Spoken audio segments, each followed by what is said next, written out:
2026 జనవరి 3, 4, 5 తేదీల్లో గుంటూరులో ఆంధ్ర సారస్వత పరిషత్ ఆధ్వర్యంలో జరిగే 3వ ప్రపంచ తెలుగు మహాసభలను జయప్రదం చేయండి. రండి, తెలుగువాడి ఘనతను, తెలుగు భాష గొప్పతనాన్ని ప్రపంచానికి చాటి చెబుదాం. 3వ ప్రపంచ తెలుగు మహాసభలను నెంబర్ 1 ఓటీటీలో ఉచితంగా వీక్షించండి. నెంబర్ 1 ఓటీటీకి ఎటువంటి చందా చెల్లించకుండా నెంబర్ 1 ఓటీటీను ప్లే స్టోర్ లేదా యాప్ స్టోర్ నుంచి మీరు డౌన్లోడ్ చేసుకుని మా ప్రసారాలు ఉచితంగా వీక్షించవచ్చు. ప్రకటనల కొరకు సంప్రదించాల్సిన ఫోన్ నెంబర్ 7893935555. నమస్తే. సామాన్యుడి చేతిలో సామాజిక అస్త్రం నెంబర్ 1 న్యూస్కి స్వాగతం. నేను రవీంద్ర. ఆంధ్రప్రదేశ్లో రాష్ట్ర ప్రభుత్వ ఉద్యోగులు అలాగే పెన్షనర్లు వారు పడుతున్నటువంటి ఇబ్బందులు, దానికి సంబంధించి ప్రభుత్వం సానుకూలమైనటువంటి విధానంతో ఉండట్లేదు, ఎందుకు మాపై ఈ రకమైనటువంటి చిన్న చూపు చూస్తున్నారు అనేది ప్రధానమైనటువంటి ఆవేదనగా రాష్ట్ర ప్రభుత్వ ఉద్యోగుల్లోనూ అలాగే పెన్షనర్లలో ఉంది. దాదాపుగా ప్రతి నెల కూటమి అధికారంలోకి వచ్చినటువంటి 3 నెలల్లో 2వ తారీఖు 3వ తారీఖు జీతాలు జమ చేశారట. దానికి సంబంధించి తర్వాత నెల నుంచి అది ఒక్కొక్క రోజు పెరుగుతూ వస్తుంది. ఇప్పుడు దాదాపుగా డిసెంబర్ నెలలో 10, 11 ఈ 2 తేదీల్లో జీతాలు కొంతమందికి పడ్డాయి.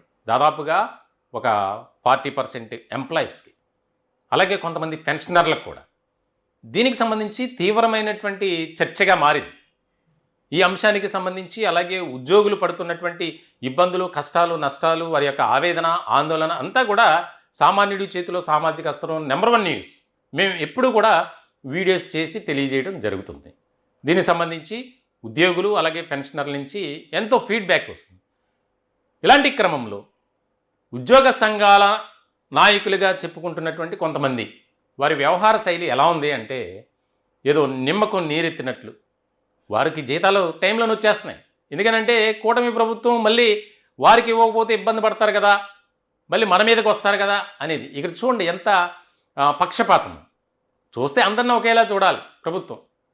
ఒకే డిపార్ట్మెంట్లో కొంతమందికి 2వ తారీఖున జీతాలు వేసి మరికొంతమందికి 11వ తారీఖున జీతాలు వేయటం ఏంటి అనేది ఇప్పుడు ప్రధానమైనటువంటి చర్చ. దీనికి సంబంధించి ఉద్యోగ సంఘ నాయకులపై తీవ్రమైనటువంటి ఒత్తిడి. మీరేం చేయలేకపోతున్నారు, మీ చేతకానితనం వల్లే ఈ రకమైనటువంటి పరిస్థితులు ఏర్పడ్డాయి రాష్ట్రంలో ప్రభుత్వ ఉద్యోగులకు అలాగే పెన్షనర్లకు అనే వాదన ఎక్కువ అవుతుంది, చర్చ ఎక్కువ అవుతుంది. ఉద్యోగులకు సంబంధించినటువంటి వాట్సాప్ గ్రూపుల్లో ఇదే జరుగుతుంది చర్చ. మీరు వేస్ట్.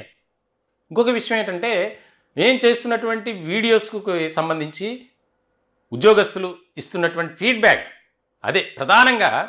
దాదాపు ఒక 100 కామెంట్స్ వస్తే దాంట్లో ఒక 80 కామెంట్స్ ఈ ఉద్యోగ సంఘ నాయకులు వేస్ట్, ఎందుకు పనికిరారు, కూటమి ఏ ప్రభుత్వం అధికారులు ఉన్నా వారికి తొత్తులుగా మారిపోతున్నారు, వారి రాజకీయ స్వప్రయోజనం కోసం, వారి ప్రయోజనాల కోసం, వారి మనుగడ సాధించుకోవడం కొనసాగించుకోవడం కోసమే మాట్లాడుతున్నారు, వ్యవహరిస్తున్నారు తప్ప ఉద్యోగుల సమస్యలు కానీ, వారి కుటుంబం ఎదుర్కొంటున్న ఇబ్బందులు కానీ, పెన్షనర్ల ఇబ్బందులు కానీ, ఆవేదన కానీ, ఆందోళన కానీ దేన్ని కూడా లెక్కల్లోకి తీసుకోవట్లేదు అనేది ప్రధానమైనటువంటి అసంతృప్తి, వ్యతిరేకత వారిపై ఎక్కువగా ఉంది.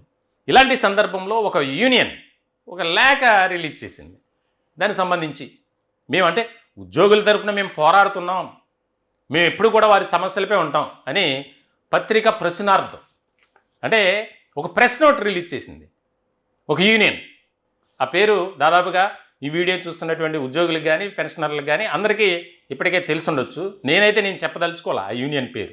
ఇప్పుడు ఎంత ప్రేమో ఈ రాష్ట్ర ప్రభుత్వ ఉద్యోగులు పెన్షనర్ల మీద.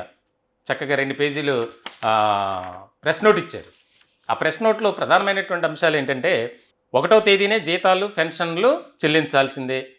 ప్రభుత్వ ఆర్థిక ఇబ్బందులను ప్రాధాన్యతలను అర్థం చేసుకోగలం, కానీ మా నెలసరి జీవనం 1వ తారీఖున రావాల్సిన జీతం పెన్షన్ మీదే ఆధారపడి ఉంటుంది.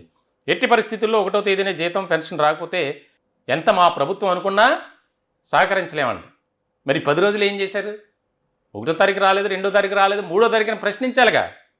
సహకరించలేమన్నారు మా ప్రభుత్వం. అవును, మీ ప్రభుత్వమే. ఎందుకంటే మీరు ఆ యూనియన్లో నాయకులుగా ఉన్నారు కాబట్టి మీ ప్రభుత్వమే ఖచ్చితంగా. ఎందుకంటే ఉద్యోగ సమస్యలు కానీ, వారు పెన్షన్లు పడే బాధ, ఆవేదన మీకు తెలియదు. అందుకే మా ప్రభుత్వం.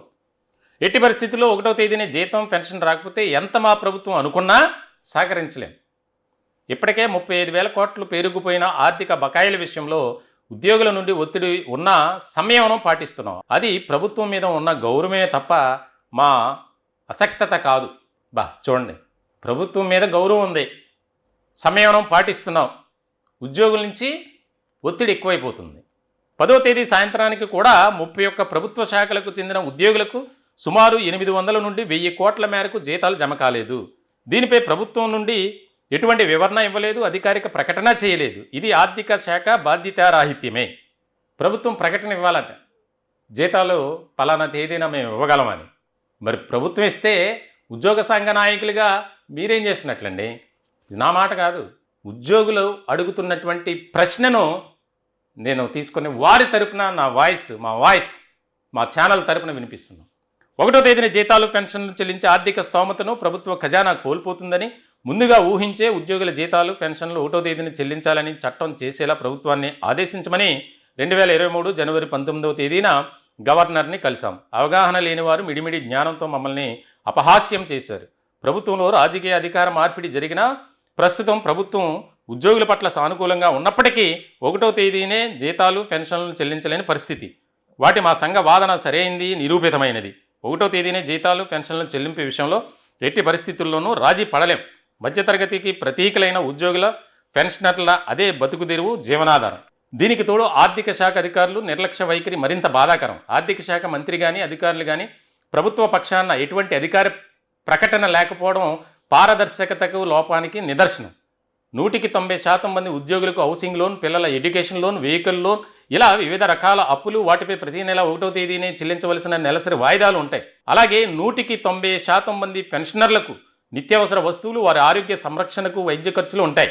మొత్తంగా అందరికీ ఇంటి అద్దెలు, నిత్యావసరాలు ఇవేవి జీతం ఇంకా రాలేదంటే సమాజంలో అంగీకరించబడవు. ఈ విషయంలో అధికారులు ఏం చెప్పినప్పటికీ విధిగా 1వ తేదీన జీతాలు పెన్షన్ల చెల్లింపునకు తగిన ఏర్పాట్లు చేసుకునేలా ఆర్థిక శాఖకు ప్రభుత్వం ఆదేశాలు ఇవ్వాలి.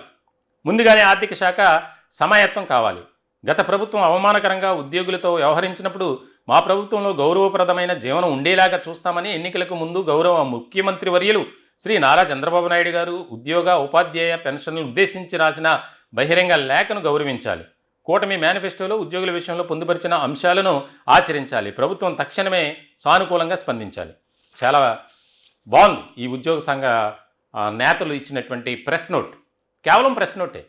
వీరు ఎక్కడా కూడా ప్రభుత్వాన్ని ప్రశ్నించరు, అలాగే ప్రభుత్వంపై ఒత్తిడి తీసుకొచ్చే విధంగా వ్యవహరించరు. ఇది కూడా ఎందుకు 10వ తారీఖున వారు రిలీజ్ చేశారంటే దీనికి సంబంధించి తీవ్రమైనటువంటి ఒత్తిడి వస్తుంది. వారి ప్రశ్నలకు సమాధానం చెప్పలేక వారు లాక్ అయిపోయినటువంటి పరిస్థితి. అందుకే చేసేదేం లేక మేము ఉద్యోగులంటే బాగానే పనిచేస్తున్నాం, వారి సంక్షేమమే మా ముఖ్య ఉద్దేశం, 3వ తారీఖు 4వ తారీఖు మీరు అప్పుడెందుకు ఈ లేఖ రిలీజ్ చేయాలా, అప్పుడెందుకు మీరు ప్రభుత్వానికి విషయాన్ని తెలియపరచలేదు? మళ్ళీ పోగా ప్రభుత్వం నుంచి ఒక ప్రకటన రావాలంటది. అంటే వచ్చే నెల జీతం కూడా ఇలాగే ముందుగానే వారికి అవకాశం ఇచ్చినట్టు. ఆర్థికపరమైనటువంటి ఇబ్బందుల వల్ల డిసెంబర్ జీతాన్ని మేము ముందుగానే ఇవ్వలేకపోతున్నాం, కాస్త ఆలస్యం. ఆ లేఖలో ఆ పాయింట్ అలా ఉంది. కొన్ని అంశాలు బాగానే ఉన్నాయి, కానీ పొందుపరిచినటువంటి కొన్ని ముఖ్యమైనటువంటి అంశాలు ఇంకా బాధ పెట్టే విధంగా ఉన్నాయి అనేది ఉద్యోగుల ఆవేదన. మేము ఎవరిని కూడా ఇక్కడ కించపరిచే ఉద్దేశం మాకు లేదు. ఎందుకంటే ఉద్యోగుల సమస్యలు, పెన్షనర్ల ఇబ్బందులను తెలియజేయడమే మా ప్రధానమైనటువంటి ఉద్దేశం, ముఖ్య లక్ష్యం. అంతే తప్ప మీకు కూటమి ప్రభుత్వాన్నో లేదా ఉద్యోగ సంఘ నాయకులనో మేము విమర్శించదలుచుకోలేదు. పారదర్శకంగా మీరు ఫైట్ చేయండి. ఇప్పుడు ప్రస్తుతం వినిపిస్తుంది ఏంటి? ఉద్యోగ సంఘ నాయకులు దాదాపుగా ఉన్నటువంటి ఉద్యోగ సంఘాలు వారిగే పడట్లేదు, సరైనటువంటి కోఆర్డినేషన్ లేదు. అందుకే ఈ విధమైనటువంటి ఐక్యత కొరవడటం వల్ల కూటమి ప్రభుత్వం పెద్దలు కూడా మన జీవితాలతో ఉద్యోగులకు సంబంధించినటువంటి విషయంలో అలసత్వం, నిర్లక్ష్యం వహిస్తున్నారు. అంతా కలిసి ఉండండి. పక్క రాష్ట్రం తెలంగాణలో ఏ విధమైనటువంటి వ్యవహార శైలితో అక్కడ ఉద్యోగ సంఘ నాయకులు వెళ్తున్నారో అలా ఉంటే ఖచ్చితంగా ప్రభుత్వం దిగొస్తుంది అనేది ఉద్యోగులు, పెన్షనర్ల డిమాండ్. మరి దీనికి సంబంధించి కూటమి ప్రభుత్వం కూడా సానుకూలమైనటువంటి విధానంతో ఆలోచన చేసి వారి యొక్క బాగోగులు చూసుకోవాలి. ప్రభుత్వానికి ఒక ఆయన లేఖ రాశాడు, గవర్నమెంట్కి ఒక ఎంప్లాయ్, క్లిష్టమైనటువంటి పరిస్థితుల్లో ప్రకృతి వైపరీత్యాలు వచ్చినటువంటి సందర్భంలో సెలవులు కూడా పెట్టకుండా ప్రజల కోసం మేము పనిచేసినటువంటి పరిస్థితి, పని చేస్తూనే ఉన్నాం, అయినా సరే మాకు సరైనటువంటి గౌరవం లేదు, మమ్మల్ని ఎందుకు ఈ విధంగా చిన్న చూపు చూస్తున్నారని ఆవేదన వ్యక్తం చేశాడు. మరి ఆ లేఖను పరిగణలోకి తీసుకుంటే కూటమి ప్రభుత్వం వెంటనే స్పందించాలి. మొత్తానికైతే ఆసక్తికరమైనటువంటి చర్చ అయితే జరుగుతుంది. చూడాలి రాబోయే రోజుల్లో ఇలాంటి పరిస్థితులు, ప్రతికూలమైనటువంటి వాతావరణం కానీ, ఉద్యోగులు కానీ, పెన్షనర్లు కానీ ఇబ్బంది పడే పరిస్థితులు రాకూడదని సామాన్యుడి చేతుల సామాజిక అస్త్రం నెంబర్ 1 న్యూస్ మేము కూడా కోరుకుంటున్నాం. ఈ టాపిక్పై మీ విలువైనటువంటి అభిప్రాయాలను కామెంట్ రూపంలో తెలియజేయండి. దయచేసి మా ఛానల్ని సబ్స్క్రైబ్ చేసుకోండి. Thank you.